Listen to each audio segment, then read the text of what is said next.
Nagpanchami story. Nagpanchami की पौराणिक कथा के अनुसार प्राचीन काल में एक सेठ जी के 7 पुत्र थे।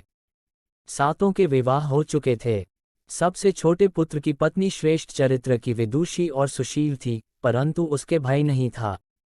एक दिन बड़ी बहू ने घर लीपने को पीली मिट्टी लाने के लिए सभी बहुओं को साथ चलने को कहा तो सभी धलिया और खुरपी लेकर मिट्टी खोदने लगी। तभी वहां एक सर्प निकला, जिसे बड़ी बहू खुरपी से मारने लगी। यह देखकर छोटी बहू ने उसे रोकते हुए कहा, मत मारो इसे, यह बेचारा निरपराध है। यह सुनकर बड़ी बहू ने उसे नहीं मारा। तब सर्प एक ओर जा बैठा। तब छोटी बहू ने उससे कहा, हम अभी लौट कर आती हैं, तुम यहाँ से जाना मत। यह कहकर वह सबके साथ मिट्टी लेकर घर चली गई और वहां कामकाज में फंसकर सर्प से जो वादा किया था उसे भूल गई। उसे दूसरे दिन वह बात याद आई तो सबको साथ लेकर वहां पहुंची और सर्प को उस स्थान पर बैठा देखकर बोली, सर्प भैया नमस्कार। सर्प ने कहा, तू भैया कह चुकी है, इसलिए तुझे छोड़ देता हूं, नहीं तो झूठी बात कहने के कारण तुझे अभी डस लेता।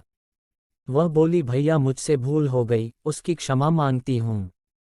तब सर्प ने कहा, अच्छा, तू आज से मेरी बहन हुई और मैं तेरा भाई हुआ, तुझे जो मांगना हो मांग ले। वह बोली, भैया मेरा कोई नहीं है, अच्छा हुआ जो तू मेरा भाई बन गया। कुछ दिन व्यतीत होने पर वह सर्प मनुष्य का रूप रखकर उसके घर आया और बोला कि मेरी बहन को भेज दो।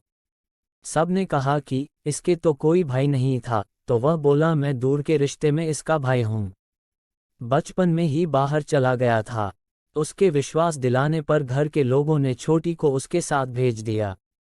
उसने मार्ग में बताया कि मैं वही सर्प हूँ, इसलिए तू डरना नहीं और जहाँ चलने में कठिनाई हो वहाँ मेरी पूंछ पकड़ लेना।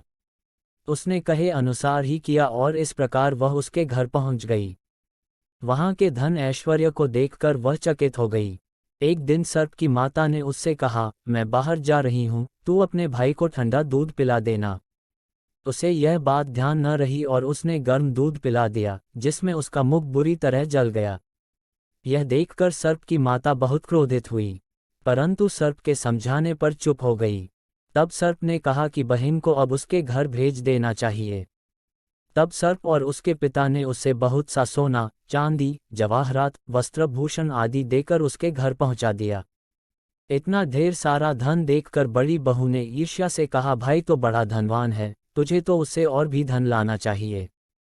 सर्प ने यह वचन सुना तो सब वस्तुएं सोने की लाकर दे दीं। यह देखकर बड़ी बहू ने कहा, इन्हें झाड़ने की झाड़ू भी सोने की होनी चाहिए। तब सर्प ने झाड़ू भी सोने की लाकर रख दी। सर्प ने छोटी बहू को हीरा मणियों का एक अद्भुत हार दिया था। उसकी प्रशंसा उस देश की रानी ने भी सुनी और वह राजा से बोली कि सेठ की छोटी बहू का हार यहाँ आना चाहिए। राजा ने मंत्री को हुक्म दिया कि उससे वह हार लेकर शीघ्र उपस्थित हो। मंत्री ने सेठ जी से जाकर कहा कि महारानी जी छोटी बहू का हार पहनेंगी, वह उससे लेकर मुझे दे दो। सेठ जी ने डर के कारण छोटी बहू से हार मंगाकर दे दिया। छोटी बहू को यह बात बहुत बुरी लगी। उसने अपने सर्प भाई को याद किया और आने पर प्रार्थना की, भैया रानी ने हार छीन लिया है, तुम कुछ ऐसा करो कि जब वह हार उसके गले में रहे तब तक के लिए सर्प बन जाए और जब वह मुझे लौटा दे तब हीरों और मणियों का हो जाए। सर्प ने ठीक वैसा ही किया। जैसे ही रानी ने हार पहना वैसे ही वह सर्प बन गया। यह देखकर रानी चीख पड़ी और रोने लगी। यह देखकर राजा ने सेठ के पास खबर भेजी कि छोटी बहू को तुरंत भेजो।